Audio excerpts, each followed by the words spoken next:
What's going on, guys? Today we're going to be going over the complete Amazon FBA product research process, and we're going to be going through every single thing step by step. Now, the way I like to do product research, what has worked for me, and with how everything's gone with Amazon, all the new changes and different things. And if you guys don't know about everything happening with Amazon, my last video went over that and all the recent changes and how Amazon has really changed.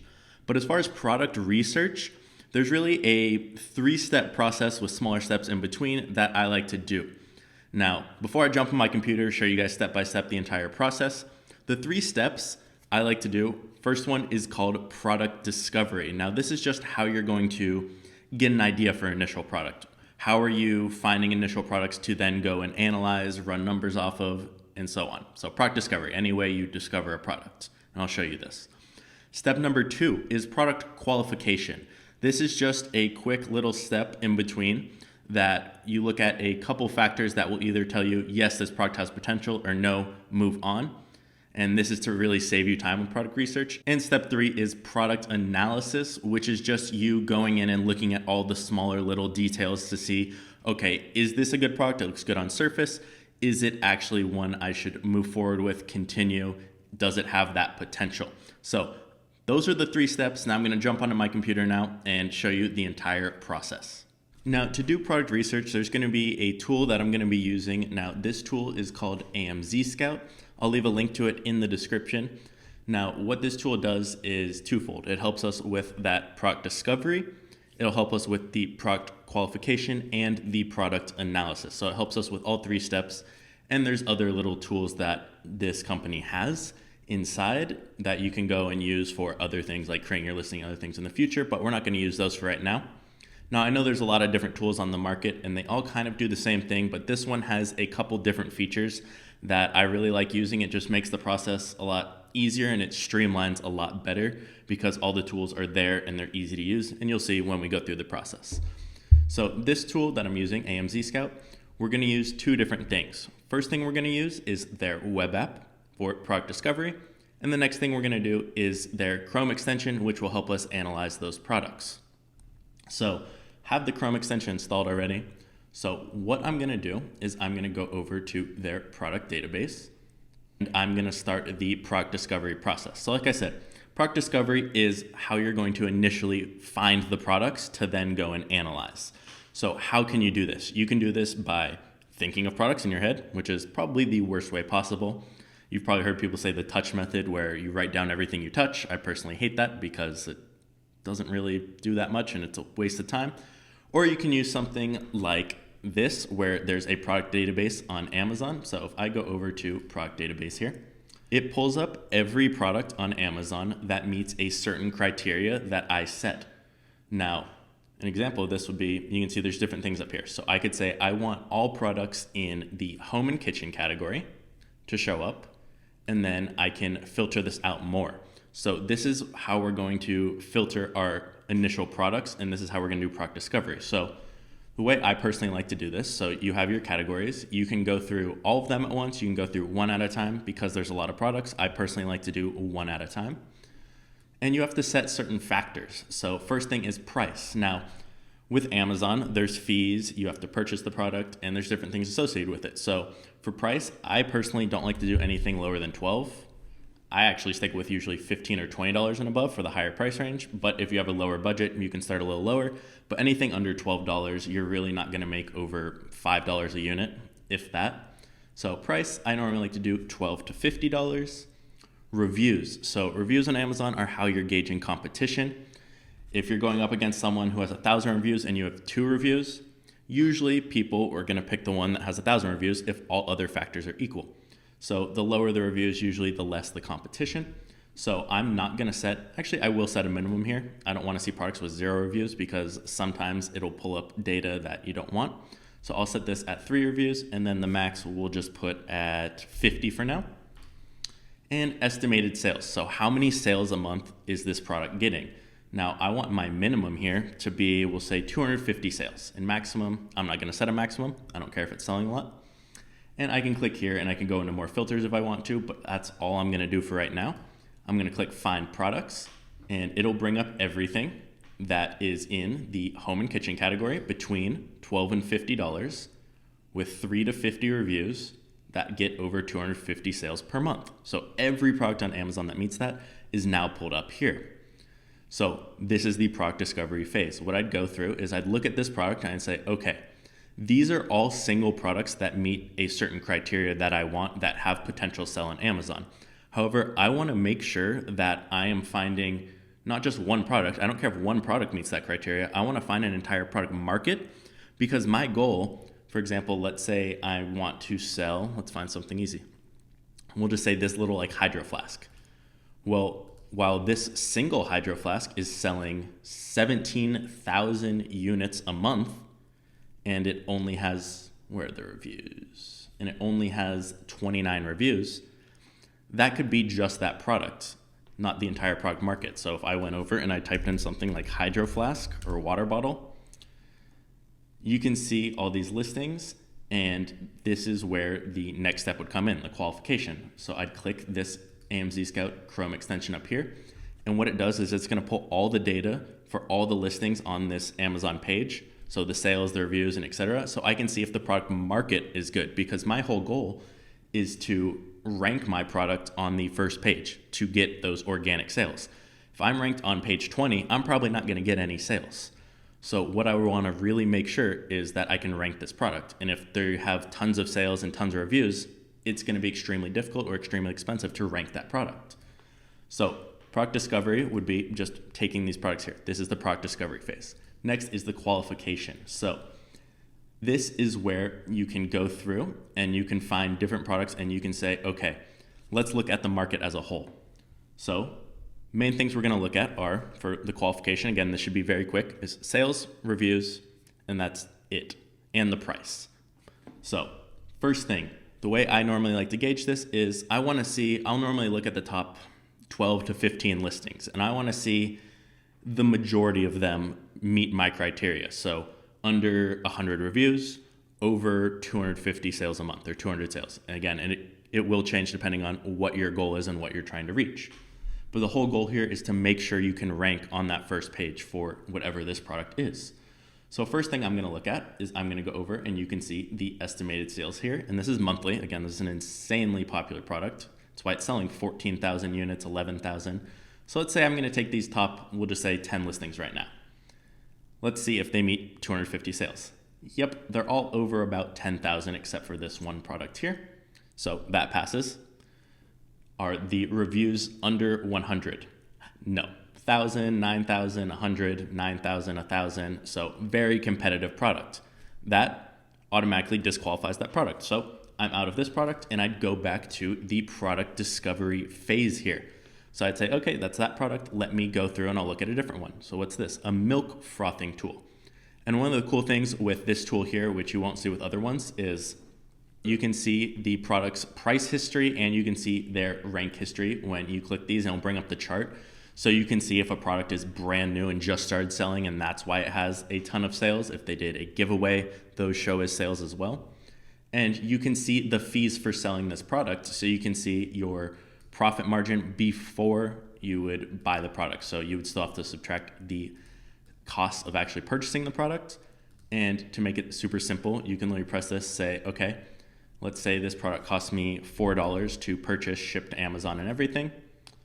You can see what your total fees are and what your total estimated revenue per unit is. And with how many this is selling, it multiplies it, and that would be your revenue.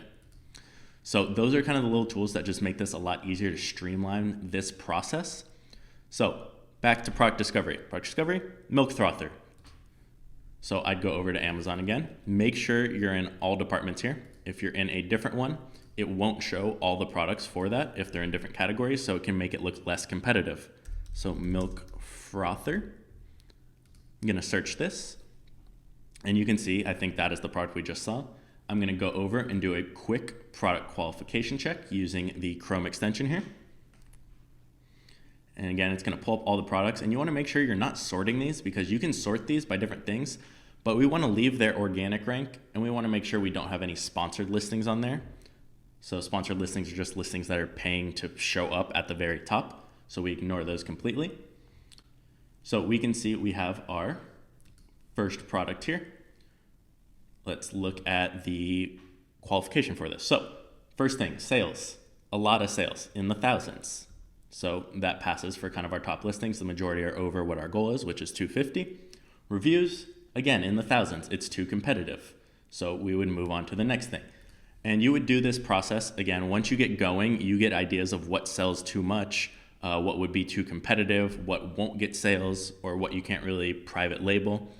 And you get an idea. Like, I would never look at bedding or chairs, things of that nature, hydro flasks. But you get an idea, and this is how you would do product discovery. You can go through this using the web app. You can even play with different filters, and there's different strategies you can use, like looking at things with bad ratings. You can look at something that has decent reviews and good sales, meets everything else, and you can say, I want their average rating to be under 3 stars. So they're still selling their product, they're selling well, but they have bad ratings. So if I could come in, fix the problem with that product, I could capture more sales and market it that way. So that is kind of the product discovery. Now I'm going to use a different product that looks decent just to show you what the numbers actually look like. So if I go over to something called a taco holder, now this might be slightly competitive now because it's been a good product for a decent amount of time. Please don't sell this. So we can see it's going to pull up all the products here, and we're going to do our quick qualification. So we're going to say, all right, sales.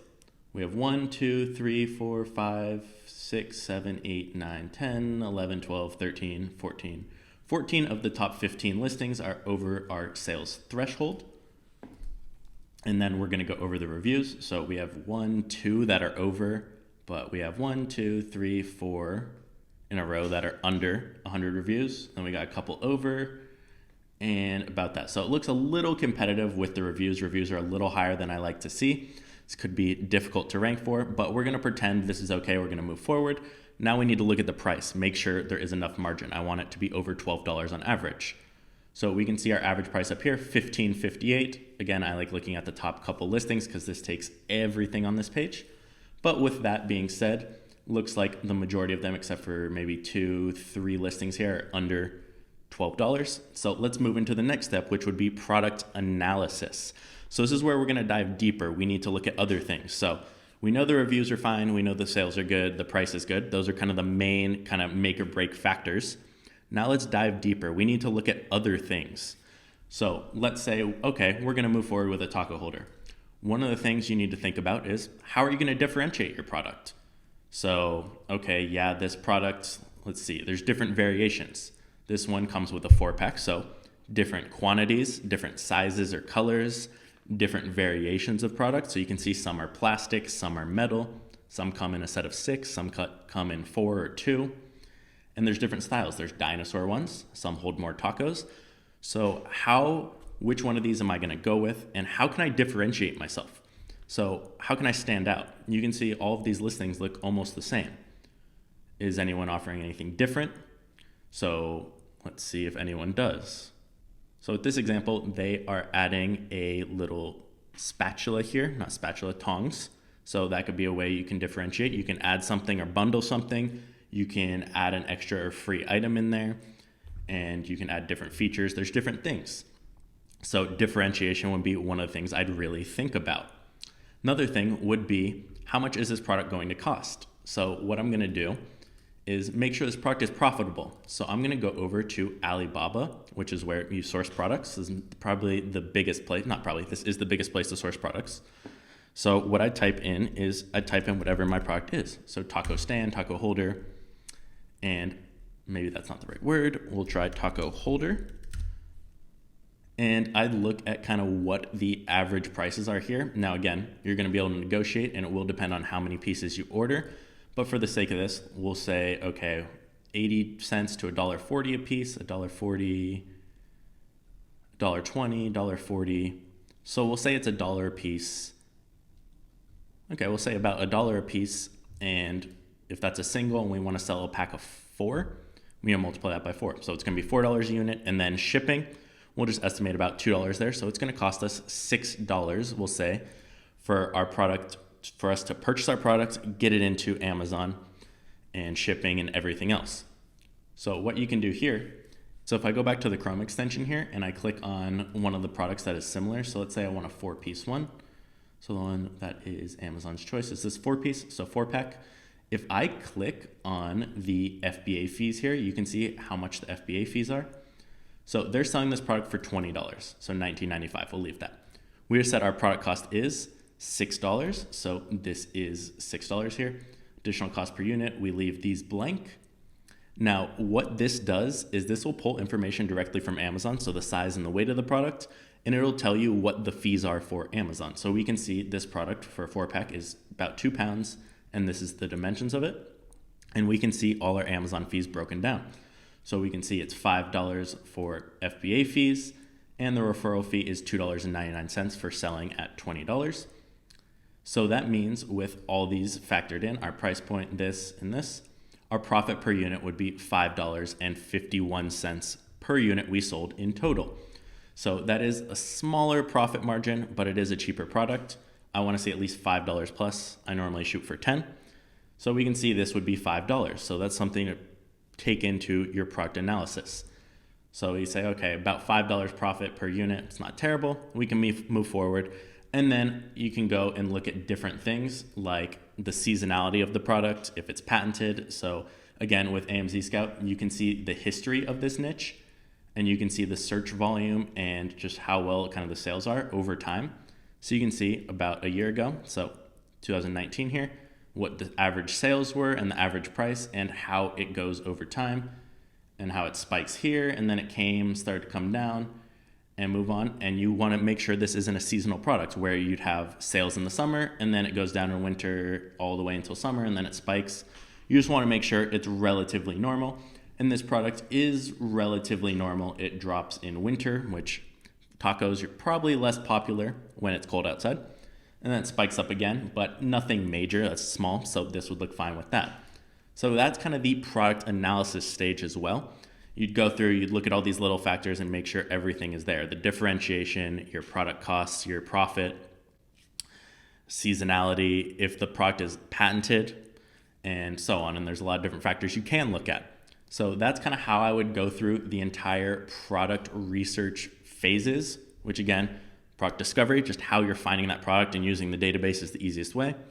Product qualification, so quickly looking at the 3 factors, sales, reviews, price. And then product analysis, all the smaller things, differentiation, your profit, patents, so on.